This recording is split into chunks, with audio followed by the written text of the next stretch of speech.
আবারও হাড় হিম করা ঘটনা। বছর কয়েক আগের রবিনসন স্ট্রিটের ঘটনার পুনরাবৃত্তি। এবার ঘটনাটি কসবায় দিদির দেহ আগলে বসে আছে বোন। রবিনসন স্ট্রিটের ছায়া এবার কসবায়।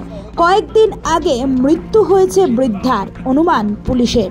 পচা গলা দেহ উদ্ধার করেছে পুলিশ। কসবার ফালতুর পরেশচন্দ্র মজুমদার রোডের এমন হাড় হিম করা ঘটনায় উত্তেজনা ছড়িয়েছে এলাকায়।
Hey,